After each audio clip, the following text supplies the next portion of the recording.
আর আজকের ওয়েদারটা ভালো, না গরম না ঠান্ডা, ওর জন্য আজকে একটু শাড়ি পরলাম। তো ভাবলাম আজকে একটু বাজারে যাব।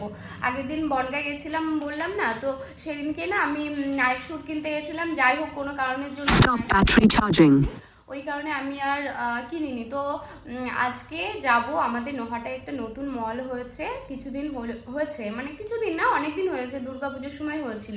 তো সেখানে যাব, গিয়ে দেখি যদি পছন্দ হয় তাহলে দুটো নাইট স্যুট নেব আর বাজারে কয়েকটা জিনিস নেব।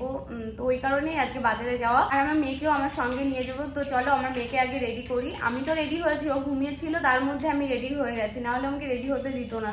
তো ও ঘুম থেকে সবে উঠলো, এখন ওকে রেডি করব, তারপর আমরা তিনজন বেরিয়ে পড়বো বাজারে। আর তোমাদেরও দেখাবো আমি কি কি কিনবো। তো চলো আগে ওকে রেডি করে নিই। চলো চলো পাখি, ও যাওয়ার জন্য একদম এক্সাইটেড। ওকে ঘুরতে যাওয়ার কথা বললেই হয়। টাটা করে দাও, টাটা। চলো চলো, এখন অনেক কিছু বাকি, সাজগুজু করবো, চুল বাঁধবো, তারপরে যাবো তো অমলা। চলো দেখা। তো এই যে আমার পাখি রেডি, আমিও রেডি হয়ে গেছি, আমার পাখি রেডি হয়েছে। দেখি পাখি হেয়ার ব্যান্ডটা পরে কি জামার সঙ্গে ম্যাচ হয়ে গেছে। পুজোর সময় কিনে দিয়েছিলাম হেয়ার ব্যান্ডটা। দেখি পাখি, ওঠো ওঠো, আমাদেরকে তাকা, সুন্দর লাগছে। থাক থাক থাক থাক, ও রাখলে হয়। দেখি দেখি, দেখো সুন্দর লাগছে, খুব সুন্দর লাগছে, খুব সুন্দর লাগছে।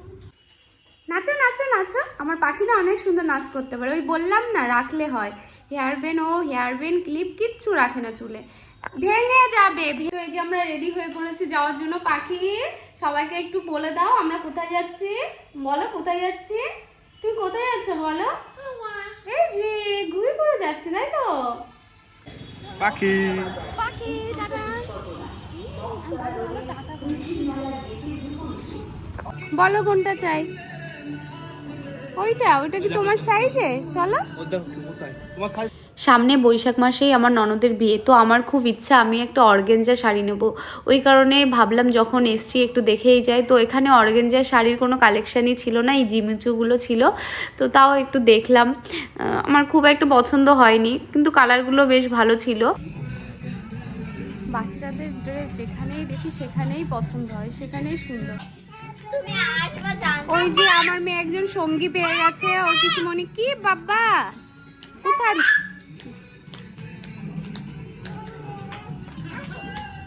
ওইখান থেকে খালি হাতে বাড়ি ফিরবো কেমন একটা লাগছিল, ওই জন্য একটা পারফিউম নিয়ে নিয়েছিলাম। বাজারে আসলে মাঝে মাঝে এই দাদার ফুচকাটা খাওয়া হয়, আর দাদাটা খুব ভালো ফুচকা বানায়। আমার ননদের বিয়েতে এই ফুচকাটাই নেওয়া হয়েছিল, কিন্তু আমি এই যে কন্টিনিউ 2 দিন হলো মানে ফুচকা খেয়েছি, আর বেশি খাওয়া যাবে না, কারণ ফুচকা খেলে ওই টক জলে আমার প্রচুর পেটে ব্যথা হয়।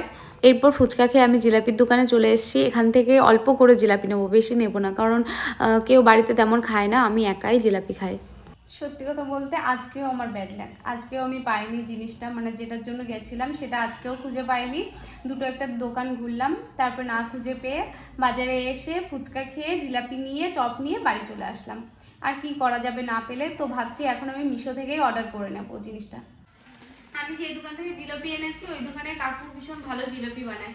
আমি মা বাজারে গেলে প্রায় ওই দোকান থেকে জিলাপি আনতে বলি। আমি জিলাপি খুব একটা খাই না, কিন্তু এই জিলাপিটা আমার ভীষণ ভালো লাগে, মাঝে মাঝেই খাই। আর জিলাপি আমাদের বাড়িতে কেউ খায় না, আমি একাই খাই।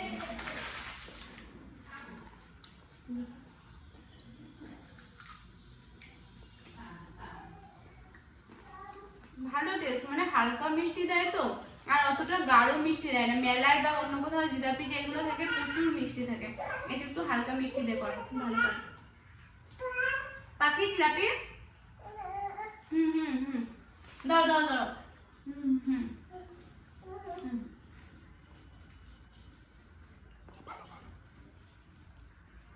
এত ক্লান্ত লাগছে, মনে হচ্ছে এখনই শুয়ে পড়ি, কিন্তু এখন ঘুমোলে হবে না, এখন আমার ঘুমোতে দেরি আছে, রাত 12টা বাজবে ঘুমোতে।